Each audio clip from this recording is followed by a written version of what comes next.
today is the 3-year anniversary of Aew Dynamite. 3 years ago, October 2nd, 2019, Aew Dynamite had started. And I was always looking forward to it.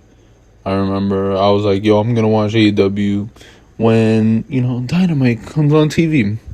And for whatever fucking reason, I was like, they had, AEW had the pay-per-views, and I'm just like, for what, I don't know what it was, but I just totally forgot about, the websites and shit like that. And so I just didn't watch.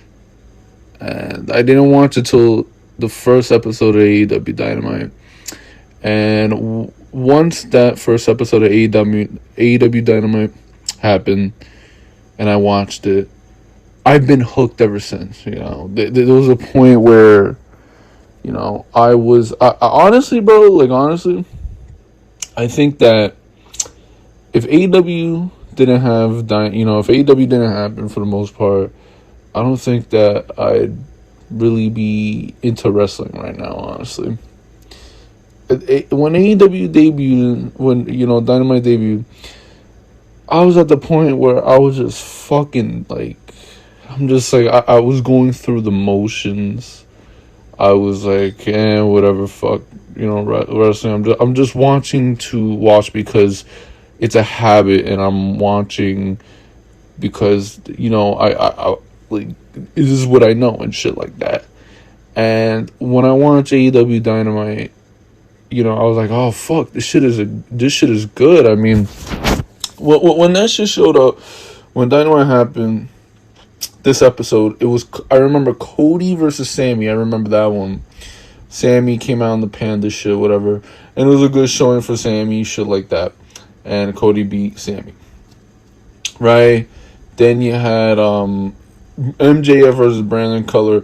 I remember hearing about MJF and how he was on the indies and shit like that.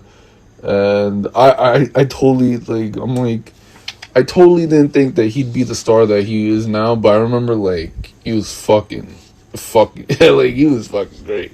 And now he's fucking so Brandon Cutler versus MJF. Obviously MJF won that. I remember that. Well, actually, I don't remember. That was a mess out of me. Hangman Page versus Pac. I didn't know about Hangman Page really before.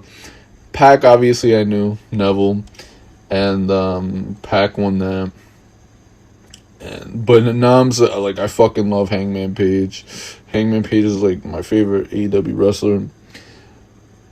Nyla Rose versus Rio. I remember this. I'm just I don't really remember. I'm just all right, let's go Riho. Whatever the fuck. Riho won the title. That was cool. So Riho was the first ever AEW Women's Champion. There was other shit. And then there was the Elite. The Young Bucks, Kenny Omega versus Santana Ortiz and Chris Jericho. And Santana Ortiz and Chris Jericho won, but during the match, I'll never forget it, bro. It's an iconic moment. It was Kenny Omega had that face, and then Jon Moxley was behind, and Jon Moxley wasn't supposed to be on the show or whatever. He wasn't on the show, and he just showed up, and he beat up Kenny Omega. They brought each other to the back.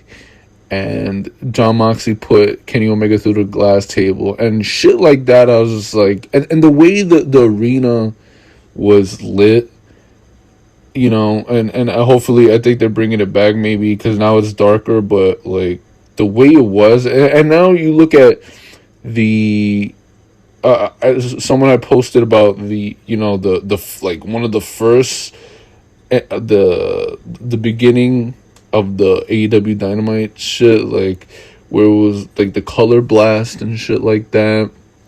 It was fucking awesome. And so now so the way that the arena was lit, it was lighter and shit like that. And usually now it's darker, but That's that.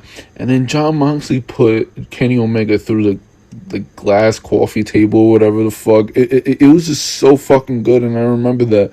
It was like shit like that, bro. It was like the blood and the cursing and shit like that. Shit like that. It drew me to AEW, and it was just fucking fresh and exciting. And at the time, you know, it was just like, oh, you're getting fucking Baron Corbin versus Roman Reigns and shit.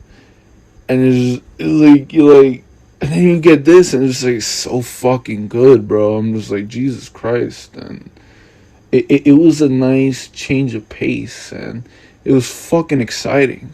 I remember I was like, shit, this is what good wrestling fucking looks like. I couldn't remember for the longest time. Bro, I grew up on, like, you know, the ruthless aggression era and shit like that, you know, and I'm just like, yo, what is this? Nowadays, and then AEW came up, and I'm like, yo, this shit is fire. This shit is fun again. And I can't, yeah, bro, fucking 3 years ago, and then now, like, and I still fucking enjoy AEW, bro. You know, AEW is still good, bro. You know, whether people want to say it or not, but you know, AEW's been fucking fantastic, and you know, I'm just like, you know what, Tony Khan gives a lot of surprises. He gives a lot of good shows. He gives a lot of good matches, a lot of entertaining shit, and so I'm just like, thank you, and then. So yeah, man, fucking this is the 2-year anniversary of AEW, bro. 3-year anniversary, man. It's crazy. It's crazy. And then now they're gonna have their contract coming up like 2024, and they're doing fucking great, man. They've grown so much. They're always AEW Dynamite's always like number one. It's always trending. You know, it beats a lot of shit. It's, you know, fucking a lot of, like, you've seen a Grand Slam like Fabulous and Action Bronson and Waka Fly. Like, they're all talking or doing something with AEW now. You know, and you know, Wednesday night is their night, and it's so cool to see AEW grow, and you know, AEW Dynamite, they're always good in the UK, Canada, they got their shit, whatever, man. It's so cool to see how far they've come along.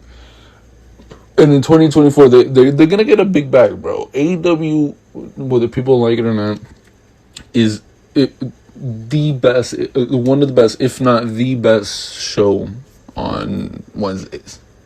It's just how it is, man. And so, yeah, man. I can't believe it's a 3-year anniversary. So, October 2nd, bro. 3 years ago. I mean, it's impressive. But, yeah, man, I'm going to just leave it like that. And, you know, making this I haven't made a video like this for, you know, the anniversary. But, fucking new content. And, yeah, so... If you guys enjoy what's on this video, please leave a thumbs up, comment down below, subscribe if you're new, turn the notification bell on, and I'll see you guys for the next one. Later.